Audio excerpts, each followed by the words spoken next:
Now that we're halfway through the NFL season, it actually makes sense to start talking about who has been the most valuable player in the NFL to this point. And that's exactly what we're going to do. George and Eric here, brought to you by mybookie.ag. All right, let's cut to the chase here. Your MVP through 9 weeks is who? I think right now you have to make a case for Patrick Mahomes. I think the Chiefs, thus far, if you look at them defensively, they're one of the weaker teams in the league. He's had to put up substantial amounts of points in every single game, and thus far he has a passer rating. We know when clean is one of the most stable statistics for quarterbacks. He's had over a 140 rating there, elevating the play of guys like Sammy Watkins, Kareem Hunt. Tyreek Hill was already good, but we've seen he and Kelsey even elevate their play even more. He's been under pressure, kind of middle of the pack in the league. I know a lot of that is because of him, but he's taken this Chiefs team from a team that's kind of middle of the playoff picture to a team that I think is, maybe a favorite for the AFC here. All right, you're close, but that's actually the guy who should be in number 2. The MVP thus far is Drew Brees. He is our highest graded quarterback thus far, and he is doing things that we simply have not seen before. His accuracy in terms of ball location, and those are passes that are either perfect or on the receiver's frame, is 76%. We've never seen anything remotely close to that high. It is leading the league by a mile.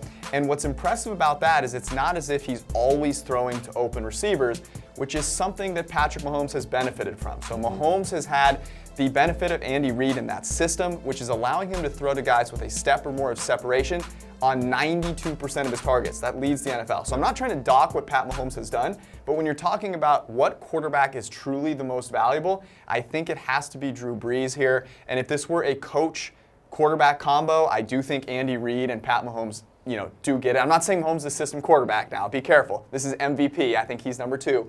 But number 1 has to be Drew Brees to this point. Yeah, I think one of the surprising things about Brees, just to kind of talk him up a little bit more, is that we think of Patrick Mahomes as somebody who's a down the field player, and he's been terrific there. His passer rating is over 115 when throwing balls more than 20 yards downfield. He has almost twice as many of those attempts as Drew Brees, but in 27 attempts, Brees has had a passer rating of 137 when going down the field this year. So I think he's faced the second least amount of pressure, but a lot of that can be attributed to the style of play that he exudes. So yeah, I think it's close. In terms of our WAR metric, we'd probably give it to Mahomes, but I think from the perspective you're discussing, Brees is a good choice too. Mahomes has played a few more snaps. Let's wait till the dust settles there. I think Drew Brees, snap for snap, has been the more valuable player. Okay, the guys in 3rd and 4th, I think, are an interesting discussion because we would have, in my opinion, my humble opinion, I think it goes Jared Goff and Phillip Rivers in whatever order you choose. So if you have to give one the 3rd place vote, who are you going with? Yeah, I think for the same reason you would go with Brees, I would probably go with Rivers, just because, Goff has been really good, right? From a disaster as a rookie to, I think, just okay but good enough as a sophomore, to now he is legitimately a good quarterback. He's legitimately doing things that great quarterbacks do, and yet you think about the Sean McVay offense, you think about the fact that it's more the sum of the parts. Robert Woods has been one of the more valuable players in the NFL this year. Obviously, they have an offensive line that is best in the league in run blocking, very good in pass blocking as well.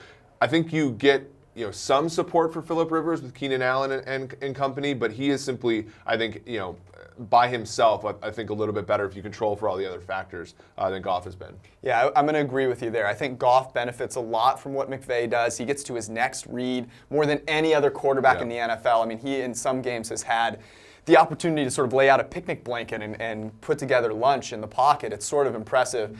And Rivers is not making the turnover-worthy plays. I think that's where I would delineate between the two. Jared Goff making a turnover-worthy play over 4% of the time that he drops back.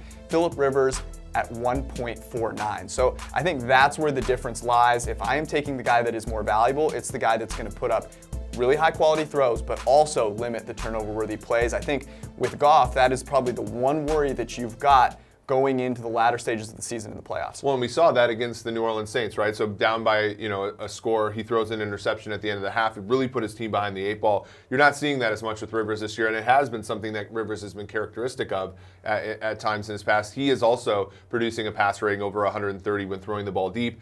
Obviously he's got some help from Keenan Allen, but he's also making the Tyrell Williamses and the Mike Williams of the world look like superstars when in reality it's probably more Rivers. Whereas on the Rams side, I think their skill position players are far more independently good than they are for the Chargers. Phillip Rivers, finding the fountain of youth is about as good a title as I think you can find for Phil Rivers. Okay, we've got one more topic here, and that is, where's Todd Gurley in this discussion? Before we get there, if you want to wager, on any of this and make the latter end of the season, maybe your team's out of it, you want some excitement going in to the last half of the season, head to mybookie.ag where you can place a bet on MVP, who wins the Super Bowl, who wins a game, and it doesn't even have to be football. Any sport that you're watching on any night, mybookie.ag makes that experience better. Use promo code PFF to get a dollar for dollar match on your first mybookie.ag deposit. It is simple. PFF plus mybookie.ag. You play, you win, you get paid. All right. Todd Gurley has been mentioned as a front runner, a top 2 candidate for MVP, and every time it is people citing, oh, he leads the league in touchdowns. How impressive is that? And I think, first off, that's very short-sighted. Maybe check out a game or two, maybe watch and learn a little bit. So the question is not whether he's the MVP. He's not. He's not even a top 20 most valuable player in our mind based on our WAR metric, which we feel really confident about. So the better question is he the most valuable running back? The answer here is no. And what's really interesting, and I think you bring up people voting for him for MVP, and the MVP I think tells you what people value in the NFL. It's not what is valuable. It's our impression. And I think with analytics getting such the hype that it's gotten this year, I think there's been a little bit of a reactionary response. They see a running back contributing to a really great offense, and they immediately rush to Gurley. But in reality, the Rams have the highest graded run blocking offensive line in the NFL. He's, in terms of yards per carry before contact, he's like, 0.3 of a yard ahead of guys like Kareem Hunt. Yards per carry after contact, he's like 0.3 of a yard behind guys like Kareem Hunt. So the things that a running back controls, Gurley's not poor there, but he certainly doesn't stand out. And then there's the rushing versus receiving thing where, even though the Rams have been really good offensively this year, on early down runs, they're still generating an EPA of 0, which is better than a lot of teams, but simply not generating value there. So when I look at players who are more valuable to their team as running backs, I look at guys that catch the ball. So, who is it? So this seems like a surprise to many, but I think James White is the most valuable running back in the NFL through 9 weeks. All right, so I'm not going to disagree with you, but I'd like you to put a little proof behind that. So if you look at James White and you go, okay, well, what does he do? He's like a receiver for that team. Does he really run the ball that effectively? No.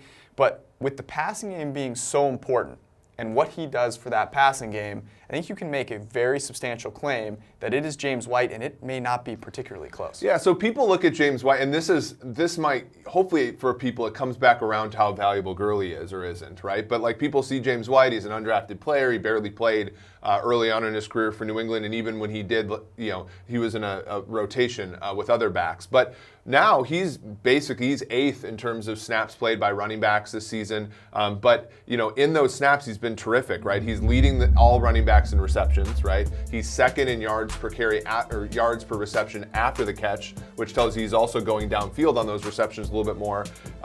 He's generated more first downs through the air than any running back, and it's not particularly close. And he's playing for a New England offense that, unlike the Rams offense, has really sputtered at times this year. Tom Brady is not the highest graded quarterback in the NFL, regardless of what our friend Steve Palazzolo will tell you. He's actually 7th. And that offense, they lost Edelman for the first 4 games. Gronk hasn't played, at every game this year. Isaiah Wynn was injured.